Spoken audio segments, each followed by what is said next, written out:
funny, as I'm pulling up my notes from the past, I presented on this almost exactly a year ago. So this topic, definitely one that is important for us to keep talking about. And in looking back at my notes last year, I think, it's going to be good to go over those notes, just basic, I'm just going to touch on a couple of the things that we touched on last year with the topic of Uninvited and just the concept of, our kids not feeling included, not feeling connected, whether they're the ones that are the recipients of that behavior or they're the ones who are actually doing the behavior, which some kids have to be doing it, right? So to be able to go over a little bit of that, right? So I'm going to touch on that. Probably nobody remembers that. I didn't even remember that I had talked about it last year. So I'm going to touch on that a little bit, but then I'm going to take a different tack with it. And I'm going to add a little bit of maybe a couple different ways to think about what it means to be uninvited and us as parents. If you've listened to me speak in the past, you know that I do like to touch on the way that we parent as a big aspect of parenting. So not just the skills of parenting, but the who of parenting is how I am as a human impacts greatly the way that I am as a parent. So I could have a great skill set, and a lot of to-dos and a lot of books and strategies and that kind of thing. But if the way I am as a human and the way I move through the world isn't in a healthy space, or I'm not continually attending to that, then the way that I apply those skills and strategies is going to be compromised.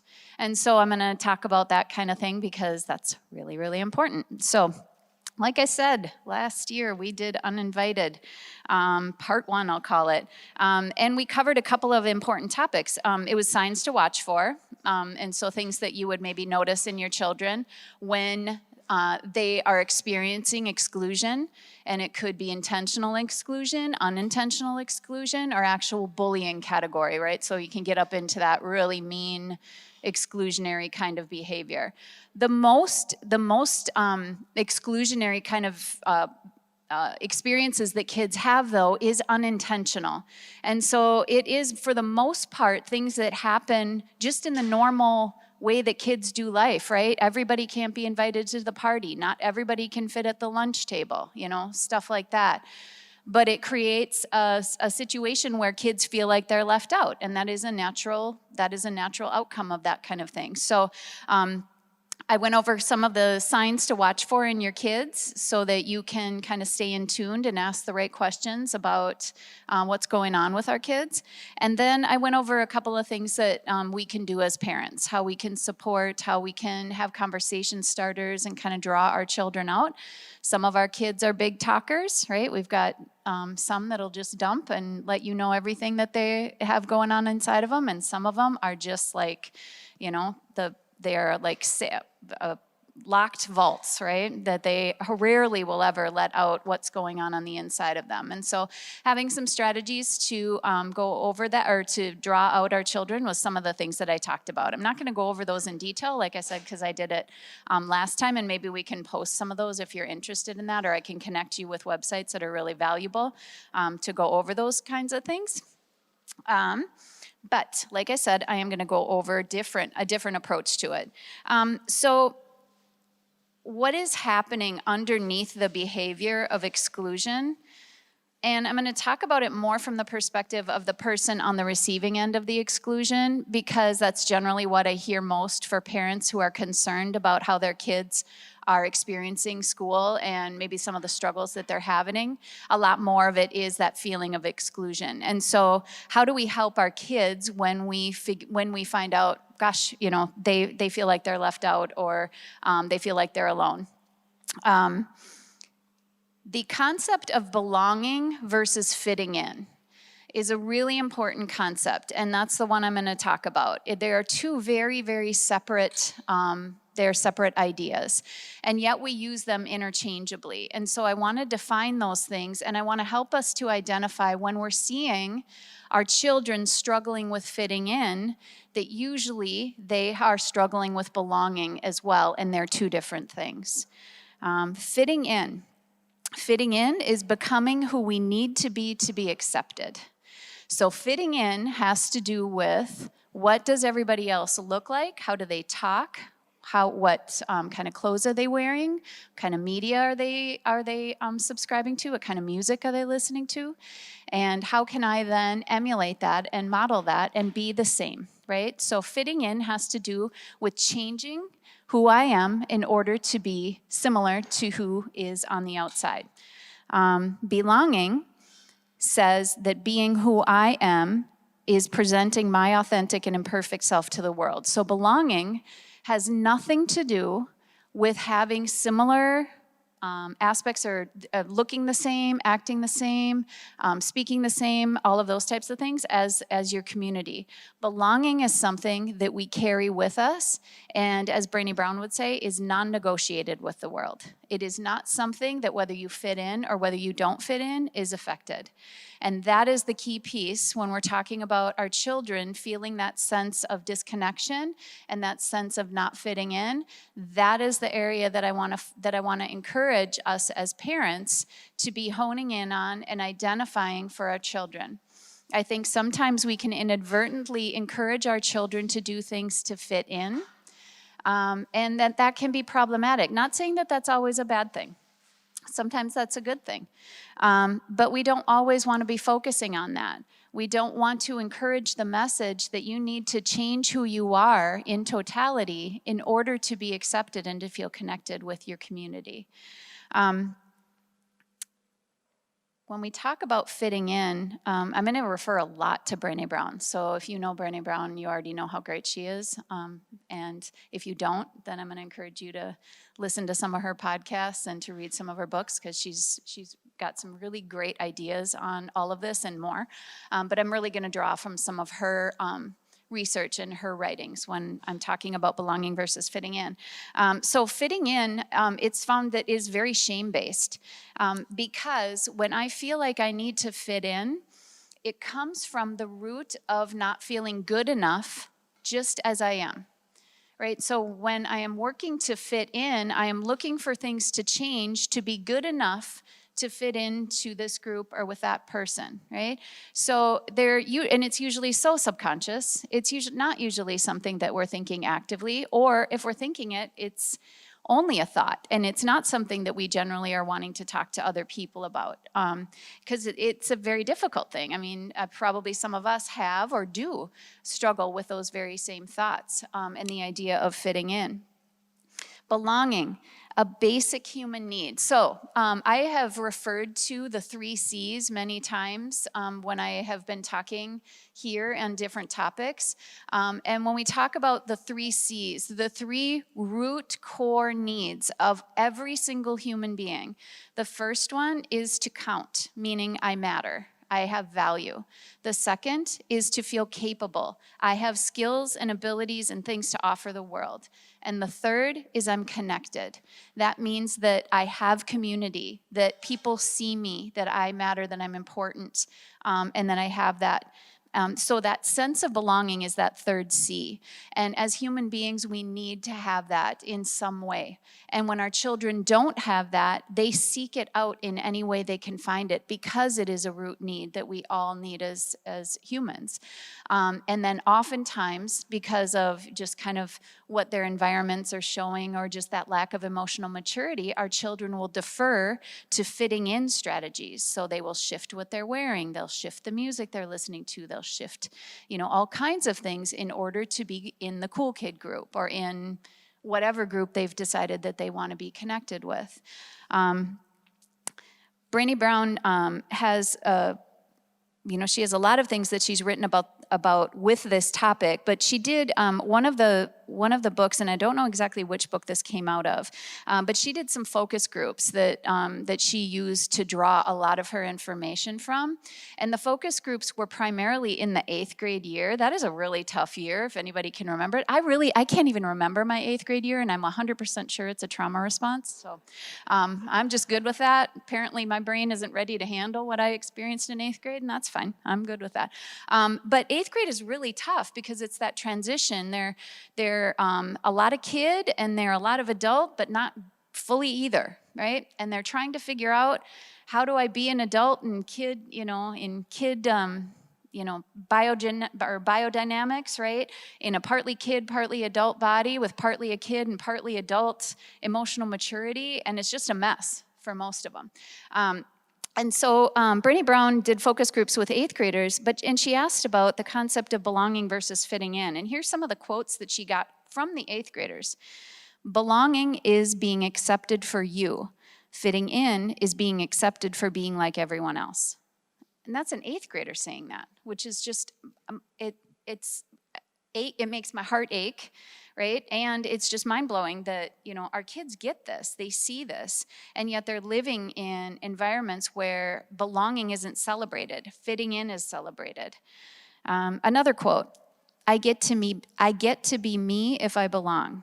I have to be like you to fit in. So wow, right? This is a huge conversation. One of the things that I want to identify too when we're talking about the differences between belonging and fitting in, locus of control. So I talk about locus of control with lots and lots of things, with peer pressure, with developing and raising adults rather than children. A lot of adults don't have healthy locus of control. And what do I mean by that? When I have an external locus of control for identity, for belonging, for all, capability, for that kind of thing, I am needing others, I am needing the external group to validate and let me know that I'm good enough. So I'm dependent on the voices on the outside to let me know that I'm connected, that I matter, that I'm capable, right? And so when I have that kind of locus of control, I need constant input. And you probably see that. Maybe you have some kids like that. Maybe you know some adults like that. Needing constant feedback to tell me you're good enough, you matter, you count, you're connected, right? And the reason the constant feedback is needed is because the internal locus of control, which is what I carry, the beliefs I carry. When we're talking in psychology language, we're talking about core beliefs. So the root core belief that I carry about myself and my value and my capability and my connectivity is that it's not good enough. And so when that happens, I need to then find somewhere where I'm going to get validated, I'm going to get that information to make me feel better. So as parents, we want to be encouraging our children to develop an internal locus of control, an internal dialogue. In psychology language, an adaptive core belief, right? So an adaptive core belief is something that will help me succeed and move through the world with courage and with love and with a desire to grow and be exactly who God made us all to be, right? So an external locus of control, I need to fit in. An internal locus of control, I walk through the world belonging. A couple of quotes. I'm a quote person. I've got folders in my phone of snapshotted quotes that are miles long. That's just kind of one of the things that I'm nerdy about, so I love it. Some of you may or may not be, but because I'm kind of a nerd about it, I wrote down a few. And these are the things that, for me personally and, in the work I do, I use these as tools. This work that I'm discussing with you, how we identify where is my locus of control, where are my children's locus of control, and then how do I make changes when I see things aren't going well. We have to have tools for that. We have to have people in our life. We have to have books we read, podcasts we watch, sermons we go to, groups that we attend. And for me, one of my tools is quotes. And it's one of the things that maybe I'll put up on my bathroom mirror, or I'll keep it on my screensaver, or I'll zip through it, or I'll write it on my chalkboard in my office, or something like that. But it helps me to remind myself what is the core belief, what do I want to be carrying within myself. And so some of the quotes on belonging that I jotted down, of course, two of them are from Brené Brown. The first one, stop walking through the world looking for confirmation that you don't belong. You will always find it because you've made that your mission. And that is one of the things that, like I was saying earlier, refers back to that. If I carry a belief that I don't belong and I'm not aware of it, then I am going to be looking for things to confirm that belief inadvertently. Usually we don't even really realize that we're doing stuff like that. But we are going to notice and take in the information that validates what I carry. So if I carry a belief that I don't count and I don't matter, the things I'm going to notice are, see, I was left out there. See, I was told I wasn't good enough there. And so those are one of the things that we can use as a clue to identify, what do our kids carry? You know, what are the things they notice? What are the things that they bring to me? That is a huge clue as to what is deeply held in their hearts about what is true with them. Because true belonging only happens when we present our authentic, imperfect selves to the world, our sense of belonging can never be greater than our level of self-acceptance. So my true belief and my love and value of myself is a direct connection to my sense of belonging, and therefore a direct connection of how I move in the world and whether or not I am going to change who I am in order to be connected with my community. There's a lot of steps there. But really what we're talking about is that root belief that I matter and that I'm valuable. And then the final quote, and this one is this is one of my top three. Maya Angelou is just a wise woman who just had a lot of really great things to say. And this quote is just one that I'm actually going to have put on a plaque somewhere, because this one really rocked my world, and I review it for myself all the time. And she said, "You are only free when you realize you belong no place. You belong every place. No place at all. The price is high, the reward is great." And when you start to really meditate on a quote like that talks about belonging, I don't need to belong in a place, but I belong every place. And so when I know that, it doesn't matter where I am, who accepts me, who doesn't accept me, because I carry my belonging with me. I carry it because I was told I belong, because I was made to belong. Psalm 139 says that we are fearfully and wonderfully made. We were made with intention. And so to help our children to carry that belief, we have to carry that belief, because our kids are picking it up. It's in the soup. If we are carrying a belief that's different than what we want our kids to pick up, it's probably not going to work. And so to parent well, we have to live well. And so what can we do as parents? First, we take a good hard look at ourselves. Identify, how do I walk through the world? Do I work to fit in, or do I work to identify my sense of belonging and have that ability to carry it through life? Recognizing this is a journey, right? Knowing all this stuff doesn't mean that you do it well. That's the difference between knowing data and walking with truth. Walking with a wise knowing. I can know a lot of information. I can do my job really, really well, but it's analogous to me standing on the dock and telling people how to swim versus getting in the water. We have to be able to get in the water as parents. We have to be able to know that we are practicing and living out this stuff, i.e., knowing we belong, living, belong, not needing to be fitting in all the time, and that then will be transferred to our children. I had jotted down a couple of books here that I think are really great resources for your own journey, not just for parenting, but for yourself. Again, with the idea that our kids are going to catch, I think Brian says this all the time, that things are caught more than they're taught. And as we work on who we are, our children are going to pick that up. That's just the way it goes. So a couple of the books I thought of just really quickly. I've referenced this one a lot. It's an old one, but it's a good one. Parenting from the Inside Out by Daniel Siegel. And then along those lines, by Daniel Siegel and Tina Payne Bryson, is Whole Brain Child. We did that in book club, I think, way back at the beginning. That one's fantastic. Again, a little bit older, but that's okay. It's really good stuff.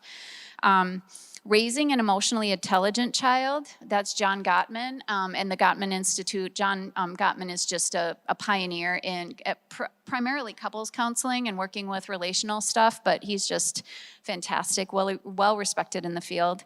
And then 2 books by Brené Brown, Braving the Wilderness, which has to do with belonging, and Daring Greatly, which is, having the courage to step out and be who we are. And I'll have those, I'll have Corey or somebody put them up if you guys want to reference those back. One of the things that I wanted to leave you with, Brené Brown wrote a parenting manifesto a while back, and this is up on her website. But it is a pretty powerful, I'm going to read it to you guys.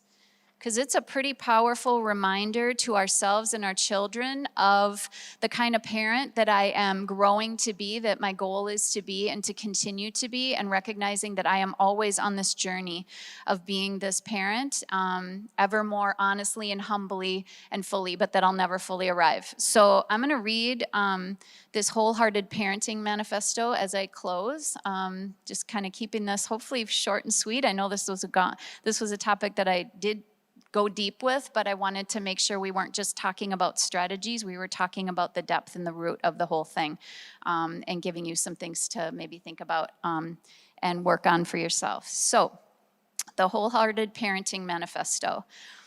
Above all else, I want you to know that you are loved and lovable. You will learn this from my words and actions. The lessons on love are in how I treat you and how I treat myself.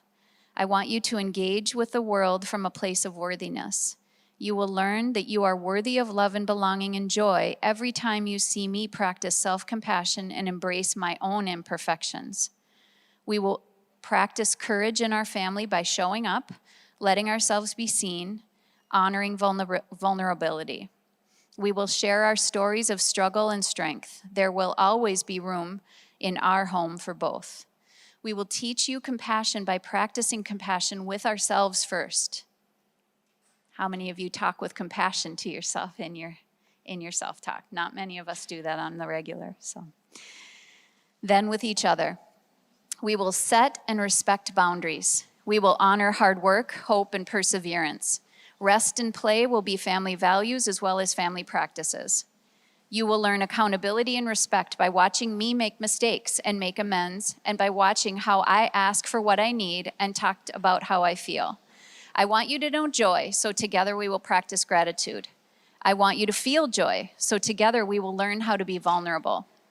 When uncertainty and scarcity visit, you will be able to draw from the spirit that is part of our everyday life. Together we will cry and face fear and grief. I will want to take away your pain, but instead I will sit with you and teach you how to feel it. We will laugh and sing and dance and create. We will always have permission to be ourselves with each other no matter what. You will always belong here. As you begin your journey, the greatest gift that I can give you is to live and love with my whole heart and to dare greatly. I will not teach or love or show you anything perfectly, but I will let you see me, and I will always hold sacred the gift of seeing you, truly, deeply seeing you. I thought that was beautiful. I thought it was a fantastic reminder to us and our children of who we are and who we strive to be every single day of our lives, without perfection, without a rival, in humble acknowledgement of that we are a work in progress and so are they. And in that progress, they belong and are seen and are loved no matter what. So, circling back to Uninvited, when we can live this way, we then help our children set a foundation to move through the world with confidence, with a sense of belonging, with a sense of being loved. And they aren't as vulnerable to that need to fit in, to that peer pressure. This is the root foundation that we want to be building, where the outcomes of bullying and feeling left out become less and less destructive to our children.